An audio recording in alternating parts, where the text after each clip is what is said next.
राधे राधे। जय श्री कृष्ण। भक्तों, आप सभी का स्वागत करती हूँ मैं मेरी आज की इस वीडियो में। आज की वीडियो में हम काकभुसुंडी के जीवन के बारे में जानेंगे। काकभुसुंडी आखिर कौन है और उन्हें महात्मा कहकर बुलाया गया है। वे किस प्रकार से काक की योनि में आए और कैसे परम ज्ञानी राम भक्त बने।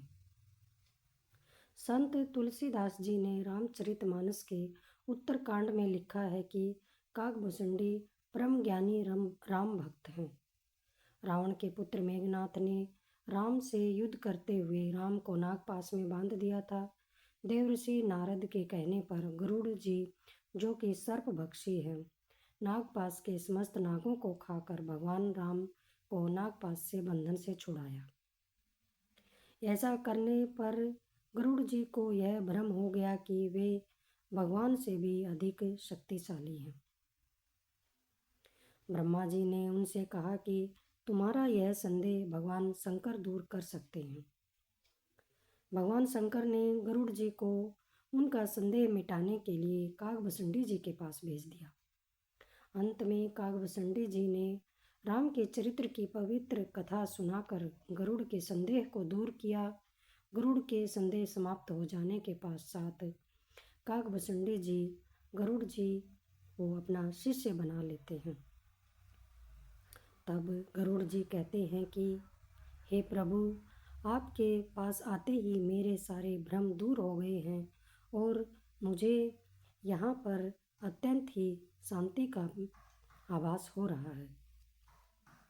आप किस प्रकार से काक की योनि में आए और कैसे आपको राम भक्त होने का आशीर्वाद मिला, यह सब कृपा करके मुझे बताएं।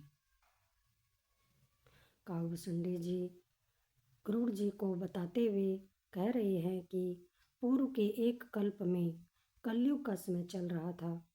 उसी समय काकभुसुंडी जी का प्रथम जन्म अयोध्यापुरी में एक शूद्र के घर में हुआ। उस जन्म में वे भगवान शिव के भक्त थे, किंतु अभिमान पूर्वक वह अन्य देवताओं की निंदा करते थे। एक बार अयोध्या में अकाल पड़ जाने पर वे उज्जैन चले गए। वहाँ वे एक दयालु ब्राह्मण की सेवा करते हुए उन्हीं के साथ रहने लगे। वे ब्राह्मण भगवान शंकर के बहुत बड़े भक्त थे, किंतु भगवान विष्णु की निंदा कभी नहीं करते थे। उन्होंने उस शूद्र को शिवजी का मंत्र दिया। मंत्र पाकर उसका अभिमान और भी अधिक बढ़ गया। वह अन्य द्विजों से ईर्ष्या और भगवान विष्णु से द्रोह करने लगा। उसके इस व्यवहार से उनके गुरु अत्यंत ही दुखी होकर उसे श्री राम की भक्ति का उपदेश दिया करते थे। एक बार उस शूद्र ने भगवान शंकर के मंदिर में अपने गुरु अर्थात जिस ब्राह्मण के साथ वह रहता था उसका अपमान कर दिया। इस पर भगवान शंकर ने आकाशवाणी करके उसे शाप दिया कि रे पापी, तूने गुरु का निरादर किया है, इसलिए तू सर्प की अधम योनि में चला जा और सर्प योनि के बाद तुझे 1000 बार अनेक योनियों में जन्म लेना पड़ेगा। गुरु बड़े ही दयालु थे, इसलिए उन्होंने शिवजी की स्तुति करके अपने शिष्य के लिए क्षमा प्रार्थना की। गुरु के द्वारा क्षमा याचना करने पर भगवान शंकर ने आकाशवाणी करके कहा कि हे ब्राह्मण, मेरा शाप व्यर्थ नहीं जाएगा। इस शूद्र को 1000 बार जन्म अवश्य लेना पड़ेगा, किंतु जन्मने और मरने में जो दुस्सह दुख होता है वह इसे नहीं होगा और किसी भी जन्म में इसका ज्ञान नहीं मिटेगा। इसे अपने प्रत्येक जन्म का स्मरण बना रहेगा। जगत में इसे कुछ भी दुर्लभ न होगा और इसकी सर्वत्र अबाध गति होगी। मेरी कृपा से इसे भगवान श्री राम के चरणों के प्रति भक्ति भी प्राप्त होगी। इसके पश्चात उस शूद्र ने विंध्याचल में जाकर सर्प योनि प्राप्त की। कुछ काल बीतने पर उसने उस शरीर को बिना किसी कष्ट के ही त्याग दिया। वह जो भी शरीर धारण करता उसे बिना किसी कष्ट के सुखपूर्वक त्याग देता था। जैसे मनुष्य पुराने वस्त्र को त्याग कर नया वस्त्र पहन लेता है, प्रत्येक जन्म की याद उसे बनी रहती थी। श्री रामचंद्र जी के प्रति भक्ति भी उसमें उत्पन्न हो गई। अंतिम शरीर उसने ब्राह्मण का पाया।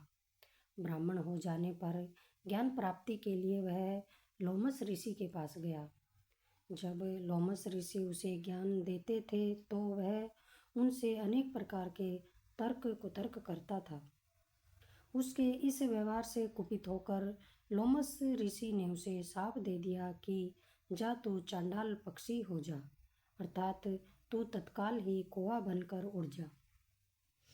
शाप देने के पश्चात लोमस ऋषि को उसके इस शाप पर अत्यंत ही पश्चाताप हुआ और उन्होंने उस कौवे को वापस बुलाकर राम मंत्र दिया तथा इच्छा मृत्यु का वरदान भी दिया।